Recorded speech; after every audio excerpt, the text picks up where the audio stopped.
situation in just a moment. I don't care. Luke, I want to tell you something. We've had a little time to think about it. Jonathan Boyd played the hospital for over a week now. Yeah, You know something? Revenge is going to be sweet, Steve Stack. This flag right here, ladies and gentlemen of the United States of America. Wait a minute. If I'm not mistaken, you served in Vietnam with the United States. Well, let me tell you something about that, Daddy, and I'll tell you all about it.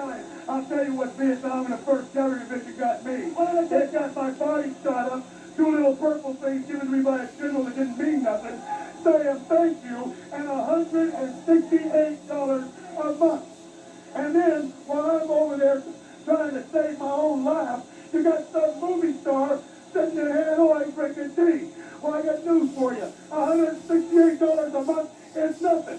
This has made me money. And it's taking people, I don't care what you believe. If anybody, I have a right. I have a right.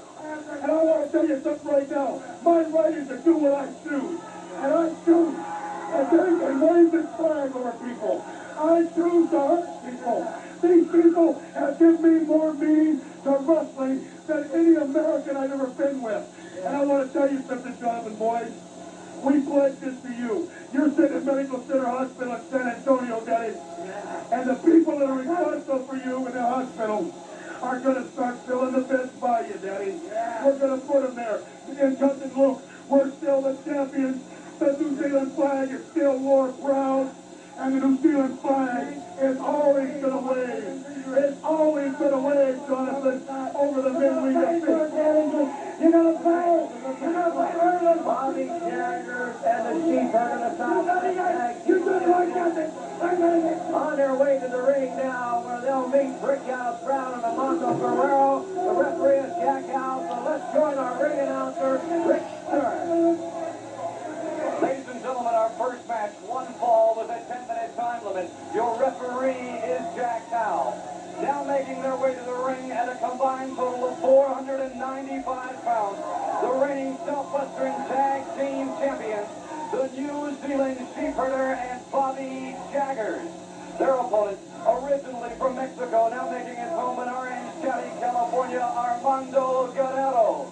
His partner from St. Petersburg, Florida, Brickhouse Brown. Well, Lou, I don't know what changes a man like Bobby Jagger.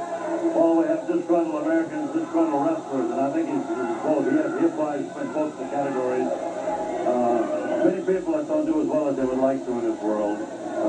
Not to be derogatory and say unkind things, but Lucille as a wrestler, he's adequate, but I just don't think he's a very good American. Well, Bobby Jagger working with the Sheepherder, Luke Williams. Ladies and gentlemen, it's good to have Rick Stewart back. I know some of you fans around the country didn't get to hear him last week because some of the stations refused to show the program because of the brutal match between Charlie Banks and Bob Sweeten. But Rick, I'd like to introduce you to fans around the country didn't see you.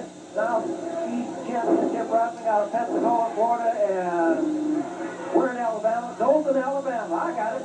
Nice to have you, Rick. Steve, it's a pleasure to be working here with you once again, and it's especially a pleasure to be with 6-time World Heavyweight Champion Lou Thesz. In the ring now, you see the Sheepherder and Bobby Jagger. It's the Sheepherder, Luke Williams, against Armando Guerrero. Guerrero gets up with a drop kick, does a somersault, gets over, and here comes Brickhouse Brown. I don't think the Sheepherder knew there was a tag. Luke Williams and Bobby Jaggers have started to function very well as a team, but in the background you can see the fine hand of Jonathan Boyd, and I think he's got a lot to do with Bobby Jaggers' change of attitude towards a lot of things, Steve. Jagger's in there with a forearm, knocks Brickhouse Brown down. He reaches down and grabs it. There's another forearm. You know, Lou, you've been in professional wrestling a lot of years. I don't understand how a man could give up his country to fight for another one. Well, as I said before, you know, he's disgruntled. He's a disgruntled fellow, and he hasn't done as well in wrestling here as he should. But in foreign countries, sometimes you look real good. You know, a big fish in a small pond. And get over here with the big boys, it's another ball game. Of course, they're working together now. You got to give them credit. They've got it all together, Bobby Jaggers and the Sheepherder. You see the Sheepherder holds, the Jaggers makes the tag. The thing I don't agree with, and you follow me, of course I know you made the decision, and it's all legal. The Jaguars just awarded the Southwest Tag Team Championship, which was held by Jonathan Boyd and Luke Williams. I know he was awarded that, and he earned it. That's fine. There's no problem. But if he would restrict his activities to wrestling, opposed to just 2-on-1 and so forth, I think everyone would be a lot better off. There's the tag, Armando Guerrero in the ring against Luke Williams. You see Williams trying to shake him off. There's a big fist to the top of the head, Rick. A nice backdrop, but the only bad part there, he dropped him in the jacket where he could tag out. Guerrero's fast and he's tough, but ring strategy, and Lou Sands will be the first to tell you, plays such an important part in professional wrestling. Jaggers was able to take advantage of Guerrero's mistake, and the Southwest Tag Team Champions were able to keep the advantage and keep Armando Guerrero in their corner right where they want him. I want to keep him away from Brickhouse Brown. You can see the Sheepherders slams his back into the turnbuckle, grabs him by the arm, trying to whip him across the ring. He didn't go, so he kicked him a couple times, then he throws him in there. Snapmare out of that corner. Armando Guerrero unable to get anywhere. He grabs the leg of the Sheepherder, but the Sheepherder backs into Bobby Jaggers. There's the tag. Sheepherder holds. Jaggers swing. Well, you know, the Guerreros are all wrestlers. The wrestling is hereditary in their family. All the boys are wrestled their fathers years ago, and they are not educated to cope with the mayhem that Jaggers comes up with. There was a tag. Brickhouse Brown did make it in.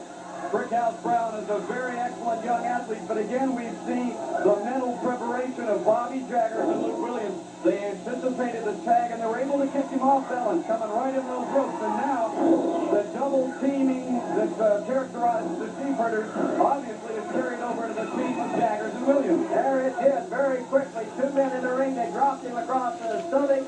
1, 2, 3. The count of the referee, Jack Cow.